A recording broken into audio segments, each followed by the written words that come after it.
This is the Mpumalanga Solar team.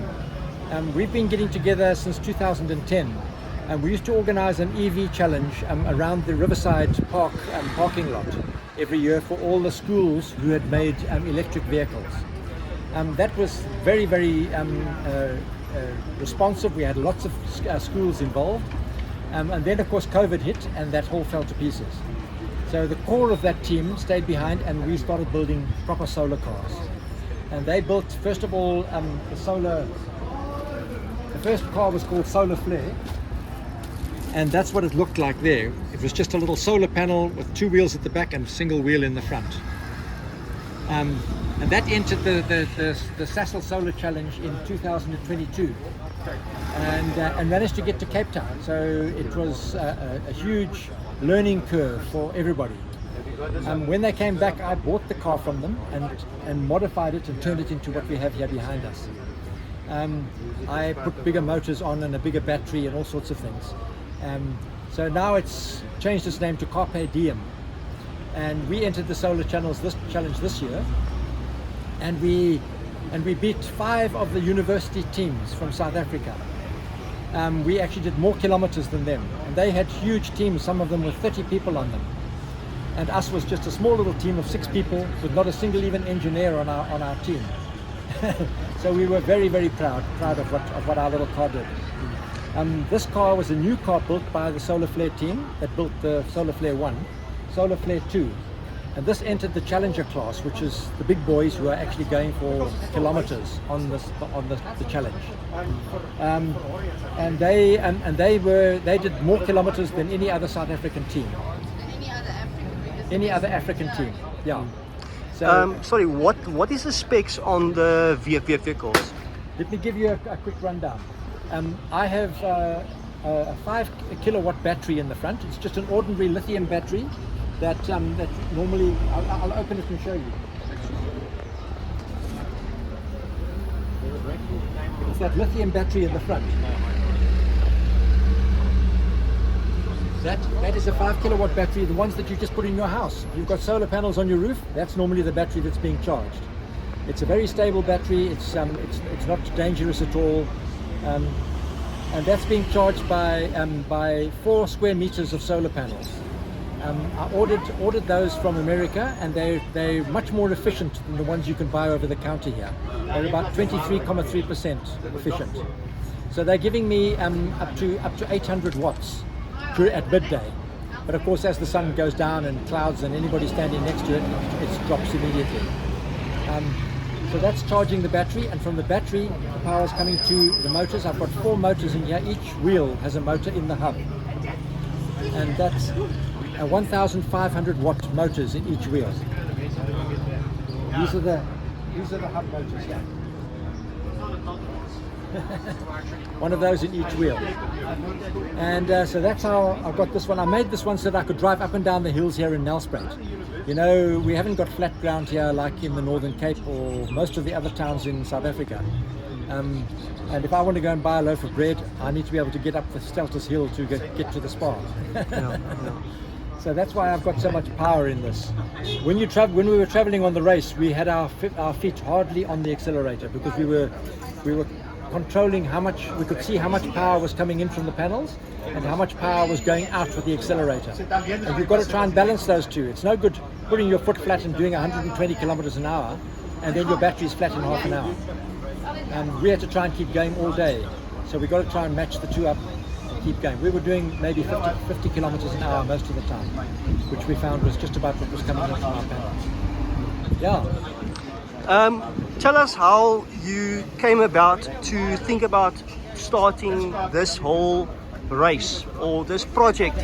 Basically start at the very beginning.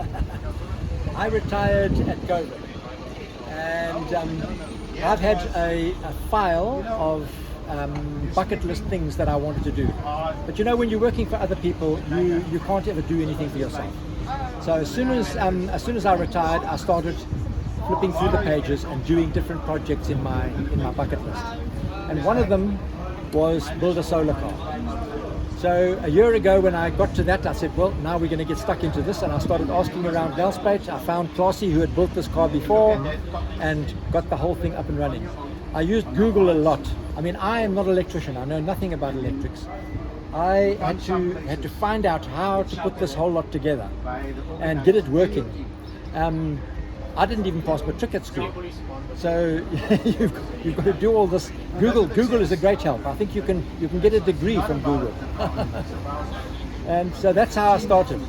Asking people around here in Nelspruit, different people who are selling solar, how to put it together, buying different the Victron system that controls all the energy, putting the wiring together in a certain way. And a lot of people, everybody wants to help. As soon as you mention this, everybody wants to get on board and come and help. And so that's what I got a lot of help from everybody. I learned so much in this last year. I tell you what, it was like a university degree. When we got to then about a month before the solar challenge, we knew that Solarflair was entering already, and they'd already booked and they'd paid and they were going to be entering. And I thought, my car isn't up to the specs that they want. But they suddenly opened a new category called Innovations Class. And the Innovations Class doesn't have to have any of those specs. You can build a car any way you like and enter, and we can see how you can do. And so I entered straight away.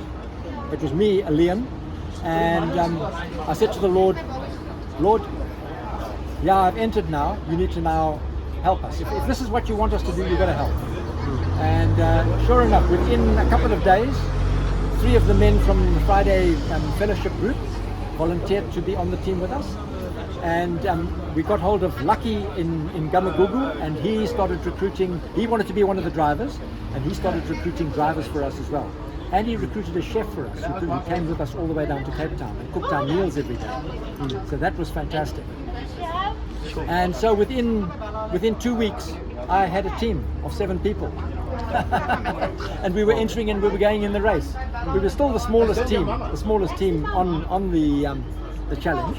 But we actually won the Africa Awards, Spirit Award.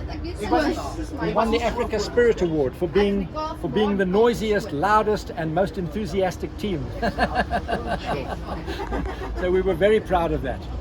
And at the end of the day, we actually beat 5 of the other South African universities. We beat them in kilometers covered in the entire race.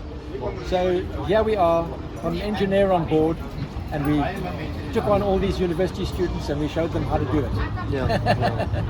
It was really a fantastic event. We camped every evening on rugby fields at different schools all the way down. So there were 250 people all camping together on the rugby field, all talking about solar cars and how we're going to do it tomorrow and how we can fix it. And yeah. It was really a fantastic vibe. And we got to know so many new friends from Netherlands, from Germany, the Dutch, from Italy, from Qatar. All these people from all over the world. We suddenly all became a big family, all talking about the same thing. It was really fantastic. Yeah. Now we're traveling around to all the schools in Nelspruit here and showing the car and letting the students drive it a little bit and see how it was put together and encouraging them to build another EV car of their own. And maybe even put a solar panel on the roof and see how they can do. Next year in July there is a race at Delmos, a 1-hour race around the track at Delmos Speedway, and they want to see which car can do the most kilometers in 1 hour. So we're encouraging school children to get out there and to make themselves an electric vehicle, and let's go and enter this challenge as the Mpumalanga team next year and show South Africa and the world what we can do. Can you introduce us to the whole team, to the drivers and the tech team? And I've got one of my drivers here. This is Lucky. Lucky's the one shaking hands with everybody. Nice to meet you guys. Lucky, I'm introducing you here on video. Hello, how are you? He's one of our pilots. I'm one of the pilots, Lucky. This is our team manager, Mr. Guy. Mr. AJ, our media, and everything, and director as well. Yeah, and we've got things happen. We've got 3 others. We've got 2 other drivers, and another a technical bloke who did all the tracking of where we've got to go and what we've got to do, and all that sort of thing. So those 6, and then our last bloke was actually our fire and safety officer. He had to pull out a week before the race because he was offered a job that he had applied for 9 months before, and he couldn't refuse it. So we lost him, but we were on 24-hour contact with him. If there was any problem, we could always phone him and get advice about what to do. He also gave us lectures beforehand on what to do if we have an accident, what to do if the battery catches a light, what to do in certain situations. So he was on board, but not actually with us on the race. So that was our seventh member, and that was the entire team. Wow. Yeah. And do you have any other people that you can introduce? These people are from Solarflair. This is the Solarflair car here, also within Mpumalanga team. So here's another pilot. Hello, I'm a driver for the Solarflair 2 car, pilot for the Solarflair 2 car. It's the same thing. So we are the sister team basically of Carpe Diem. So we gave them our 2022 model car, and they rebuilt that and modeled it to make the Carpe Diem car of now. And then we rebuilt the Solarflair car for the Challenger class. So we've got 4 drivers. Our team is a little bit bigger as well. I think we've got up to 12. But the 2 teams, we share logistics as well.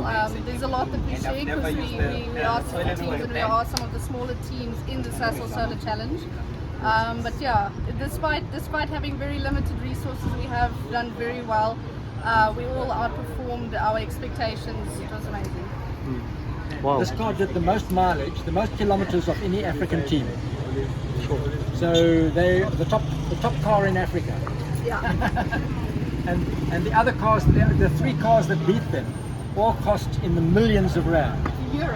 Millions of euros. So South African rand. Yeah, that's So we're seeing what this little car could do against those big boys. That's why when you quote this, the guy was like, I even told myself, hey, I don't know what happened. Okay, just quickly introduce yourself and then we'll go from there. So my name is Nicole Kunza. I'm a pilot for the Solarflair and Mpumalanga team. We recently participated in the Sasol Solar Challenge. Okay. When I look at the vehicle from this point, I see there's no ventilation holes. What do you do to cool down? So basically it's a very intense hydration. So we need to drink at least 2 liters of water while you're driving in the car, while you're doing your 2-hour stint. Another thing is the 2-hour stint, you're not allowed to drive for any more than 2 hours due to the negative effects that it could have. And then you obviously need to drink quite a lot of water beforehand, at least 2 liters, and you need to drink a bit of water afterward, and then just replenish with electrolytes and eat well is also another big thing. Yeah. How much power does this car generate on a per hour basis? So per hour, I can tell you our panel, depending on the angling that we can get on the panel, we've reached a maximum of at least, it was I think 800 wattages charged from the panel into the battery. We drive, on a normal day we drive about 10 to 11 hours. We do get control stops in between, but that is how the battery is able to power the motor. It's for about 11 hours that we can go. Wow. And do you think there's a future where everybody will be driving a car like this, or like the one on your right hand side? I definitely think this is the stepping stone. This is the first foundation that is being laid for the future. There is obviously a lot more work that still needs to go into this, a lot more research, and research is money. So there's still a lot of innovation research that needs to go into it before we can one day say we are net zero. Because even though these cars run on solar power, there are other negative effects. What are those negative effects? So the one being, and that is actually a problem with any electric car, lithium batteries. So the process of mining lithium, it is not good for the environment. So you are still, yes, your car as it stands, it's net zero, but then there's a lot of other implications that you do need to keep in mind, meaning how are you actually getting your resources? Is it sustainable? So, but yes, so that's what I say when I mean there's still a lot of research that needs to go into this. This is definitely the foundation for a sustainable future. There's many other options that are being done research on, namely hydrogen is another thing there's a lot of research going into that. I think they should have the first prototypes out by 2028. We actually did have prototypes driving a little bit with us to Cape Town as just a test for them. But yeah, the future is definitely, the sustainable future is looking good. There's still a lot of work to do. Yeah. Do you think a hydrogen based vehicle and a solar based vehicle can be combined into one vehicle to maintain going forward? That is actually a very good question. We have heard whispers by some of the other teams. The thing is, hydrogen is very tricky. But we have heard whispers from some of the other teams that they are looking into combining their cars with hydrogen for the next races. I don't know if the rules will allow it. The current rules say nothing against hydrogen, but we'll see what the next race holds for us. Oh, because that falls under innovation. Exactly, yeah. So I mean, even if they do not allow it in the Challenger class, this Challenger class is strictly actually solar, and it's very streamlined. It's the research directive basically, and then there's the innovation class that leaves that room for that innovation, for that creative thinking, and that. So hydrogen would probably, if it does form part of our solar challenges, it will definitely be going into the innovation class. Yeah. Any last thoughts that you want to share? Do some research. Do yourself a favor. This is a very, very interesting thing. It's a very interesting sport. It's fulfilling. As difficult as it is and as time consuming as it is, it's very, very fulfilling.